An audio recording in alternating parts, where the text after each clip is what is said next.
সালামু আলাইকুম, ঈদ মুবারক। তবে রমজানের ঈদের ঈদ মুবারক দিচ্ছি না, একটু আগে ভিন্ন একটা ঈদ মুবারক দিচ্ছি। আমি একটা নিউজ করেছিলাম যে ইসরায়েলের প্রধানমন্ত্রী নেতানিয়াহু আর নেই। তো অনেকে এটা নিয়ে আমাকে বলছেন যে তুমি একটু বাড়াইয়াই বলো, তোমার কাছে এভিডেন্স কি। তো আজকে যারা এই এভিডেন্স খুঁজছিলেন, আমি তাদের জন্য একটা এভিডেন্স দিতে যাচ্ছি। যদি নিউজটা শুনে ভালো লাগে শেয়ার করবেন।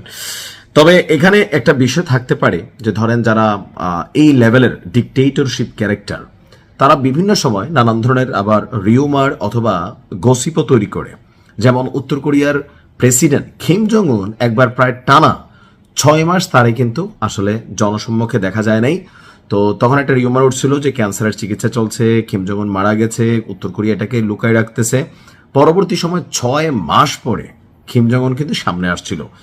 তো এখন আসলে ইসরায়েলের প্রধানমন্ত্রীর ব্যাপারে কি এইরকম কোনো কিছু, নাকি আসলে ভিন্নতা? তবে কিম জং উনের উত্তর কোরিয়ার সিচুয়েশন আর ইসরায়েলের প্রধানমন্ত্রীর আজকের সিচুয়েশনের মধ্যে পার্থক্য আছে। কারণ কিম জং উনের দেশের সাথে কোনো যুদ্ধকালীন পরিস্থিতি ছিল না।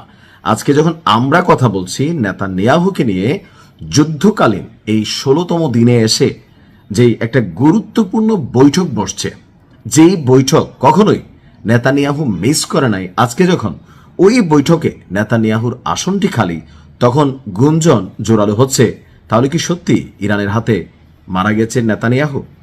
দর্শক, ইরানের সাথে পূর্ণমাত্রা যুদ্ধ শুরুর পর এই প্রথমবারের মতন কোন উচ্চ পর্যায়ের নিরাপত্তা ক্যাবিনেট বৈঠকে উপস্থিত হয়নি আপনার ইসরায়েলের প্রধানমন্ত্রী নেতানিয়াহু।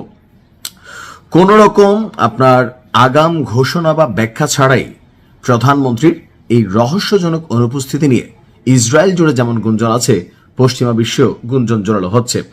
ইরান বরাবর দাবি করছিল যে ভাই, আমরা যে সর্বশেষ নিহুর কার্যালয়ে বাংকার টাক্কা সহ গুড়াই দিছি, তখন কিন্তু নিহু নাই হয়ে গেছে।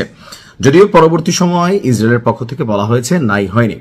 তো গত 28শে ফেব্রুয়ারি থেকে শুরু হওয়া এই সংঘাতের 16তম দিনে এসে দেশটির প্রধান নির্বাহীর এই জনসম্মুখে না আসা বা গুরুত্বপূর্ণ নীতি নির্ধারণী বৈঠকে অংশ না নেওয়াকে অত্যন্ত অস্বাভাবিক হিসাবে দেখছেন বিশ্ব নেতারা বা রাজনৈতিক বিশ্লেষকরা।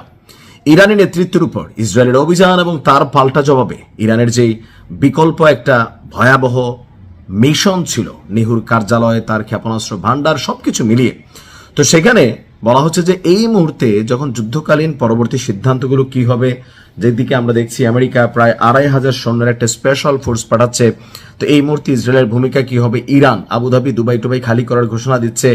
তো সেই বৈঠকে যখন এই গুরুত্বপূর্ণ যুদ্ধ নিয়ে মিটিং হলো, সেখানে নিহুর অনুপস্থিতিতে এটা প্রশ্ন তুলেছে, যেখানে বরাবরই এই বৈঠকটি পরিচালনাই করে থাকেন এই দেশটির প্রধানমন্ত্রী।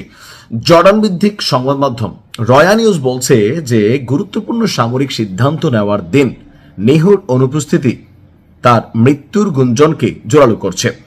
তার পরিবর্তে জ্যেষ্ঠ সামরিক কর্মকর্তা এবং মন্ত্রীরা এই বৈঠকে নেতৃত্ব দিয়েছে। ইরানের সাম্প্রতিক ক্ষেপণাস্ত্র হামলায় ইসরায়েলি কমান্ড সেন্টার লক্ষ্যবস্তু হওয়ার পর থেকে এই রহস্য আরো ঘনীভূত হচ্ছে। আন্তর্জাতিক গণমাধ্যম গ্লোব অবজারভার তাদের একটা প্রতিবেদন বলছে যে আজকের এই উচ্চ স্তরের নিরাপত্তা বৈঠকে নিহুর অনুপস্থিতি একটা বার্তা তৈরি করছে।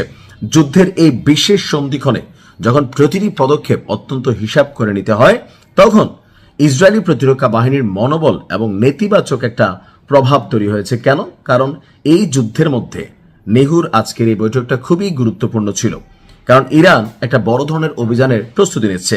তো ঠিক সেই মুহূর্তে এসে প্রধানমন্ত্রীর এই অনুপস্থিতি বিশ্বজুড়ে যেমন গুঞ্জন তৈরি করছে, ইরান বরাবরই যে দাবি করছে সেই দাবির পক্ষে একটা এভিডেন্সমূলক অবস্থান আমারও মনে হয় যে এখানে তৈরি হয়েছে। তবে এটা শতভাগ নিশ্চিত করে বলা যাচ্ছে না যে মারা গেছেই, কিন্তু আমরা যে দাবিটা তুলছি সে দাবির সপক্ষে কিন্তু একটা শক্তিশালী এভিডেন্স হিসেবেই পরিগণিত হচ্ছে।